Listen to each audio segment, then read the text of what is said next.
So over the last few weeks, Kaylee and I watched the show Evil, all three seasons after having not seen any of it. Yep. So it was one we binged, but we kind of were in and out on, and that is not to do with the quality.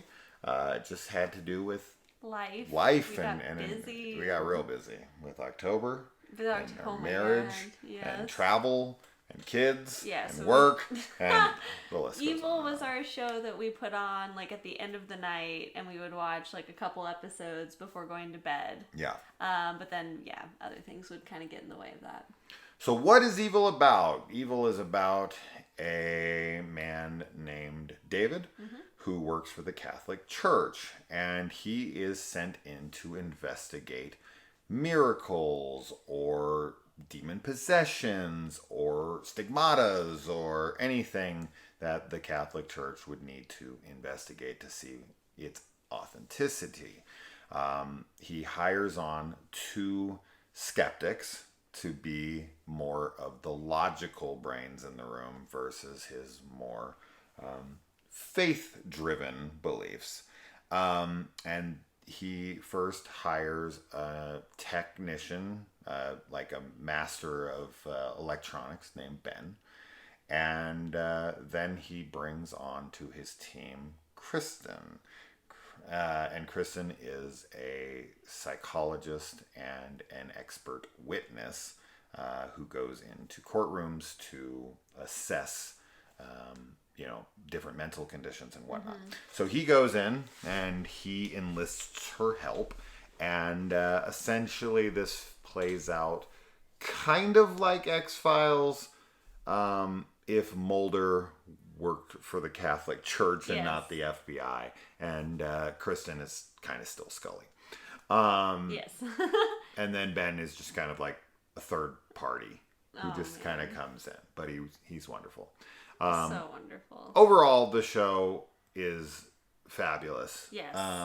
If you are really into the characters. Oh my gosh.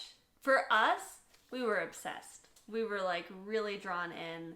I think that the chemistry between the three main characters, Ben and David and Chris, it's just perfect. All of them have very unique like character arcs that they go through, and Kristen is just adorable and sexy and funny and smart and just like he was like super into her. I was too. But she's like Scully times like 50. I was gonna go for a higher number, but then I was like, I don't know if it's a higher number. She ain't Scully times 50. I don't know what the hell she's She's talking like, about. for me, I don't know. Like sexy? I don't know. Or I think that personality? What do we mean like here? the personality, like her bombasticness and like kind of her spitfiriness, because Scully isn't as like she is sarcastic and witty, but I feel like Kristen, like that's like her main thing. Like she's very sarcastic and very witty. And anyway, I'll get past that. I think it's because Kristen is way more untethered, yes, right? Like Yeah. Scully is much more logical and like grounded Yeah. and obeys the laws and whatnot. And Kristen is pretty unhinged. Like She's a Kristen wild is card at definitely times. mentally questionable. Yes. And Scully is very by the book. Yeah. But I just want to defend Kaylee for all you guys who are freaking out right now. Like, how dare you talk one single negative word about Scully? No, I know I you're not love saying negativity, Scully. but that's I how was- they're gonna hear it. No. I I'm was telling trying you to right now. compare it to like. Scully is like a goddess to so many. Well, So just saying, that's not just what saying. I was meaning. I was trying to compare like their personalities and kind of like Okay. yeah. I think that you described it better than what I was trying to do. Well, I'm not gonna. Don't worry. I'm not gonna deface Scully at all. She wouldn't. I wouldn't. Not around even me. though Fox and Mulder a little bit. So okay, we were really into all the characters, but Yes. I also, for me, like I really enjoyed the religious symbolism and just everything that was going on with the Catholic Church. I wasn't raised Catholic. I was raised in like a Christian setting, but I've definitely over my life found that I am like it's kind of like a morbid fascination with like Catholic iconography. Yeah. I have no interest in becoming Catholic at all, but it definitely is like appealing to me in a way because of it's just very beautiful at times, the churches and the cathedrals and the stained glass, and there's definitely something about it that I find just interesting. And we just did a review for Hellhole, which is about exorcisms, and I think with this series, I'm also fascinated by it because of the religious experiences I had, and I really like that they delve into religion as well as science and kind of how the both of those like opposing viewpoints can meet or where they don't meet. And it was just it was fun to see David and Kristen kind of going back to back like Mulder and Scully would, but more about religion than about like aliens or, government conspiracies. Yeah, so because this is a horror channel and this has horror in the label of the series, how horror is evil. Pretty horror at times for sure. It definitely varies from episode to episode. But there's, I think, horror in probably every episode.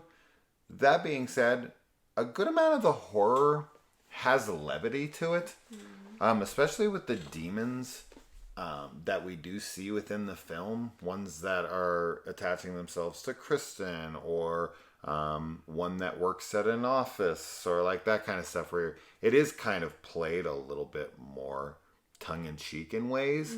But there's also really, really dark stuff going on in here as well. So the overall tone of the show,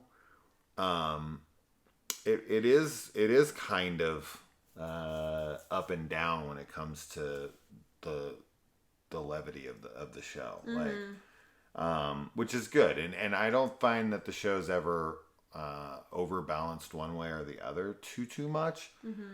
There are some moments throughout, and I think it's mostly in season 3 where things did start to get a tad silly, where I was just like, okay guys, don't go too much down this road, because I find it to be taking away from the more serious moments, because it did sort of feel like it was getting a little too silly, not slapsticky, but silly. And it's like when you take your creatures and your monsters and you kind of take out the scariness of them, it's hard to then earn it back in other ones that have a similar look or feel to them, right? So you're diminishing your fear factor in characters here, and it has a negative effect that trickles down into everything else. But I think comparing it to X-Files is really apt, because X-Files definitely has some silly episodes. Sure. Where you're like, what is happening right now? Sure. And the Christmas ghost episode where they get stuck in the mansion. Yeah, and this show, I agree. I think that there's a few times where it does get pretty silly, but overall there's some dark comedy in the show, and I thought that the horror, for me, worked really well. I liked what we got. I think that there's some really cool practical effects with different creature designs. Yeah. And there's like one episode still that I don't know what we saw in the episode, but it was like terrifying. Baby? It was so scary, and it was such a quick, like... I'll just say it's like a baby in like a cornfield or something. It was wild. And there's... Yeah, we never do see it again, but what was that? I don't know. It was great, though. It was awesome to see. And I really liked that the show took us off guards at times. Like we were just... You're along for the ride, enjoying everything, and then something happens, and you're like, whoa, and like just did not see it coming. So that's really cool. But I just think it's a really awesome show. I'm very excited for the next season. I know we have to wait. Yeah. But I do think that people who like X-Files should watch it. Yeah, the show is streaming on Paramount Plus for those of you who want to check it out. The 3rd season just ended pretty recently, so there will be quite a wait for season 4. But I I think it's definitely one of those shows, and I think this is true of most shows, but this one is extremely reliant on you being invested in the characters. And the chemistry, and this is something that is very similar to the X-Files. You are just yearning, pining. You want David and Kristen to bang the entire fucking show. I know, it's very... Just like X-Files Yeah. with Scully and Mulder. It's Yeah. just like, oh my god, just do it already. Yeah, there's Right? definitely a lot of sexual tension, but it's just the actors, for me, I feel like they just had wonderful chemistry. I was really believing all of it. The friendship, the like romance parts, like all of it was there. And it just, there's a lot of layers to it too, because like, I guess we can't really get into spoilers obviously, but just the way that Kristen is relating to the Catholic Church and kind of David's role as a priest and like the struggles that priests would go through. Like I just found all of that really, really cool to see and fascinating. And the openings for every episode too Very cool. are one of my favorite parts. Like they happen like sometimes 18 minutes, or was it 13 minutes? I think we were trying to 13 figure to out. 17 minutes. 13 to 17 minutes into the episode, and then you get the opening title card. Out of like a 45-minute episode. But all of them were really, really neat. The pop-up books are really, really cool. Another noteworthy addition here for cast and all of that is Kristen's children, who they, I feel like she has 4 girls. They all have very distinct personalities. They very much feel like a real family. Yeah. You care very much about the kids. You care very much about Kristen's relationship with those kids. Yeah. There's such a believability in the family dynamic in her household. Yes. I love that aspect. I love how much time we spend with her and her kids. I love that we get to know, Lexus and everybody. Like, they're all such great characters and actresses, especially for their age, and they all bring something different. So I did want to mention them as well as the main villain of this show. Who I know from Lost. Lost, yeah, or Zeb from Oh, yes. Saw. Yeah, that. But my God, man. Michael Emerson, I think is his name in real life. Pretty sure that's his name. Goddamn. He just plays creep. Yeah, So well. Yeah. He has such a punchable face and Yes. just the way. But I bet he's like such a nice guy. Sure. Like, I'm sure, like, it's always. Or that, maybe he's right? an asshole. Maybe I he's know. just like we this. say that I don't every think single so. time. But We're always like, he's probably nice, or maybe they're an asshole. yeah. But he plays his part very He plays well. condescending Yes. better than anybody. Oh my gosh, and it is like you have a visceral reaction whenever he's like doing his whole condescending spiel, and God, He's messing with my girl. I know, and that's the thing too. Like I felt so protective of Kristen, but she's also so strong and like can take care of herself. But like she's this tiny woman that's just like you want to protect her and you don't want her to hurt, and there's so much in the show. Like everything with her family. There's so much drama. Like the show has a ton of drama, but it's all flows very nicely, and none of it feels like it comes out of nowhere. And then each episode is pretty much a contained. Not pretty much. I guess there's some crossover. There's overarching like plots, but Sure. there's like contained stories within the episodes. It's always pushing the narrative forward in every episode on the overall story. Yeah. But they are mostly self-contained. But there are definitely elements that push the story forward, mostly with characters and their interactions with each other. Because in the next episode they will mention stuff that they did in those episodes. So they are not completely self-contained by any means, but the stories in them. I will say there's two more things I want to say, and then I don't know what much more I have to say. First thing, having to deal with the episodes.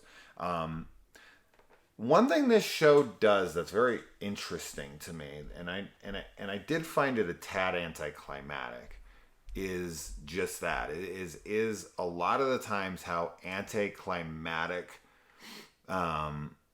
the endings are for stories in this. We would get like into the middle of them investigating this exorcism or this possession or whatever, and then it would just kind of abruptly end. And I'd just be like, they'd just be like, no, we're not going to do that anymore. And then they just leave, and I'd be like, that's it? And then the episode would end, and you'd be like, okay, and they'd be on to the next thing, and you're like, whoa, what? Yeah. So that definitely was pretty jarring, and there were a good amount of episodes. I would say 10 at least, where I was just like, that we're not going to do any more with that. We're just going to end it here. Okay, interesting. So, did you have that feeling? Did you have that? I did have it a couple times for sure, where I was like disappointed that it ended abruptly, but I think that it kind of, after a while, I sort of got used to it, and I expected it. I expected not to have closure with some of the stories, and it kind of makes it like, you know, they're going through case after case after case, so it sort of is just like, this is their world. Like, there's so many things going on at any given point that they can investigate all these different cases, and not all of them have closures, which is sort of similar in X-Files too. There's episodes that I remember where there isn't like a definitive answer. It's left ambiguous. It's not about a definitive answer. It's just kind of like you're in the thick of it, right? Or you're like in the middle act, and then it ends. That's how it feels. Like, X-Files never felt like that to me. X-Files always had a beginning and middle end, right? Mulder comes in, he tells Scully, he puts on the projector, and he's like, Scully, you ever heard of the, Jersey Devil? And she's like, yeah, it's this bullshit that people believe because they're morons. And he's like, yeah, but did you know that it happened here and we got plane tickets? And she's like, I guess this is where we're going. And then they fly out there, and they get there, and they investigate it, and then she's just like, I kind of want to go home. And he's like, nah. And then she's like, yeah. And he's like, all right, you can go by yourself. And he stays. And then, he stays. And he investigates it more. And he always sees it without her there. I know. It always, the thing that happens always is like, just as Scully like walks in right as the, the levitation drops to the ground. And he's like, and then she walks in and she's like, see? Nothing here. Nothing to see here. Oh my God. She sees so much before she's finally able to leave her. And then it takes him disappearing, literally, from the show for her to become the believer and Doggett to come in and be like, nah. I just want to watch X-Files now. That's really what's happening. Okay. And then the second thing is, and this might just be me because I'm this guy, but I will say another massive draw and one of the biggest of the show for me is, and why I was really like into it and really connected with it, is like, there's such a heavy sexuality to the show that had like it's a big turn on. It's a very like sexy show. There's something about Kristen, and it's David too, right? Like, it's their chemistry. Yes. But and this might be David for you. That's fine.